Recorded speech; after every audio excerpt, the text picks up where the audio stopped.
परवाच्या त्या देशामध्ये निवडणुका झाल्या आणि त्या संबंधीची एक अस्वस्थता संबंध देशाच्या सर्व भागात जे आहे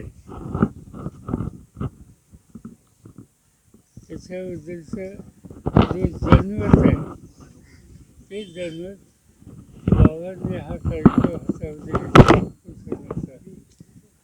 त्या माध्यमातून व्यक्त होते.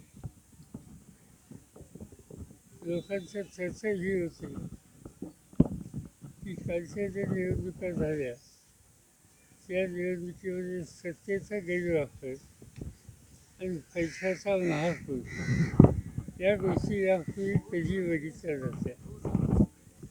स्थानिक पातळीवरच्या ज्या निवडणुका असतात त्याच्यामध्ये अशा तक्रारी कुठं ना कुठे ऐकायला मिळतात, नाही असं नाही. पण संबंध राज्याची देशाच्या निवडणुकीच मोठ्या प्रमाणावर पैसा आणि सत्तेचा गैरवापर हा करून निवडणुकीची संबंध यंत्रणेच हातात घ्यायची हे चित्र यापूर्वी दिसलेलं नव्हतं. ते यावेळी महाराष्ट्रात बघायला मिळालं आणि त्याचा परिणाम लोकांची अस्वस्थता वाढलेली आहे.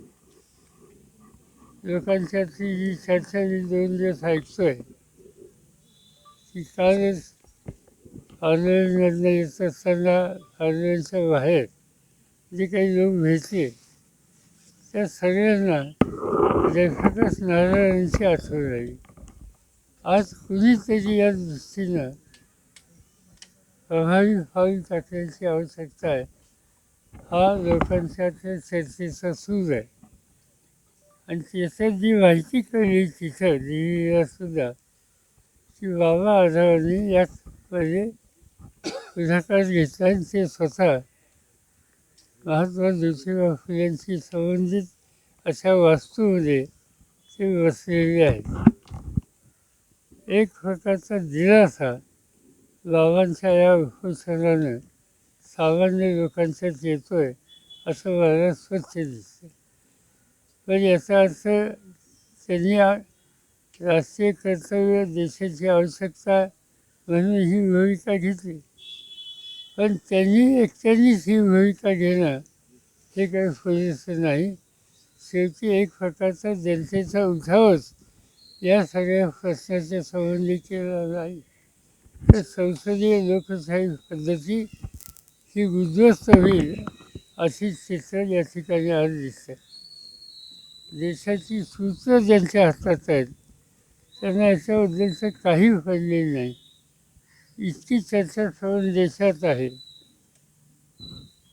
आणि हे माहीत असताना संसदेमध्ये हा प्रश्न उपस्थित करण्याचा प्रयत्न दोन्ही सभागृहामध्ये विरोधी पक्षांनी केला तर त्यांना बोलून द्यायचं नाही.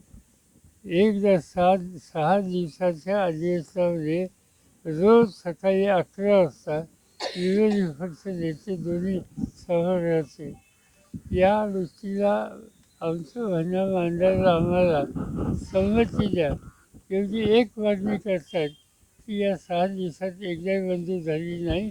एवढं नाही तर त्याहून दिवस झाले. त्यामुळे 1 मिनिटसुद्धा या 6 दिवसात सभागृहात कुठल्याही देशाच्या प्रश्नाची चर्चा होऊ शकली नाही.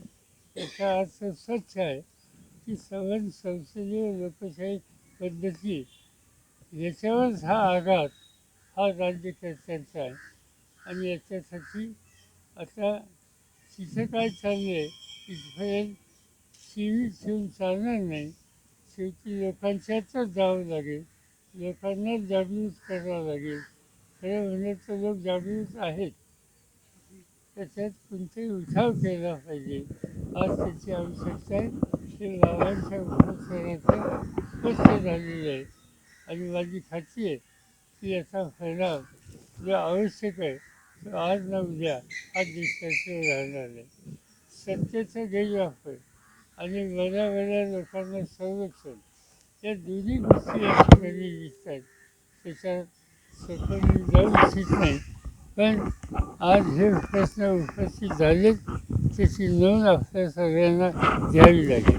ईव्हीएमवर संशय व्यक्त केला जातो. राज्यभरात 22 उमेदवारांनी फेरमतमोजणीची मागणी केली साहेब. समाविष्ट करण्यासाठी आणि पैसे तुमच्याकडे देखील काही भरले. मुद्दे आले होते. 30% मतं मशीनमध्ये देतो असं तुम्ही सांगितलं मगाशी, पण तुमचा विश्वास बसेल नेमकं काय होतं ते मधलं 30% ऍड करण्याचं? ते दिसतंय आता माझ्या हातात त्याचा पुरावा नाही आहे.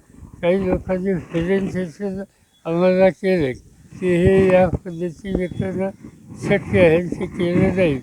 त्याच्यात आमची कमतरता आहे की आम्ही त्यांच्यावर विश्वास ठेवला नाही. आम्हाला असं वाटतं की निवडणूक आयोग इतक्या चौकशी भूमिका चुकीची घेईल असं आम्हाला वाटलं नाही. त्या संस्थेवर गैरविश्वास आम्ही व्यक्त केला नाही. पण निवडणुकीच्या नंतर याच्यात तथ्य आहे असं कायमपैकी दिसतं. ईव्हीएमवर संशय व्यक्त केला जातो. राज्यभरातील 22 उमेदवारांनी फेरमतमोजणीची मागणी केली आणि तसे पैसे देखील भरले. ठीक आहे, तसं फेरफटके काय येते ते आपण बघूया. मला शंका वाटते याचं काही फार पुढे गेलं. साहेब, शेवटच्या 2 तासात ना काँग्रेसच्या अनेक नेत्यांनी देखील आरोप केले, शेवटच्या 2 तासात राज्यात 7% वर मतदान झाले. बाळासाहेब थोरातांनी आकडेवारी सांगितले की शेवटच्या 2 तासात 5.5 लाखापेक्षा अधिक मतदान झाले. असं होऊ शकतं असं तुम्हाला वाटतं? असं ती आकडेवारी जी आलेली आहे शेवटच्या 2 तासाची ती धक्कादायक अशा प्रकारची आहे. बाळासाहेब थोरात जे बोलले ते इतकं बाळासाहेब नाही अशी माहिती अनेकांनी दिली, आधारासह दिली आणि त्याचा विचार हा करावा लागेल. काँग्रेस पक्षाची मत असं आहे की इतकं स्वस्थ बहुमत असताना या राज्यात सरकार बनत नाही आणि आजच वाचलं की आता 5 तारखेला काय होण्याची शक्यता.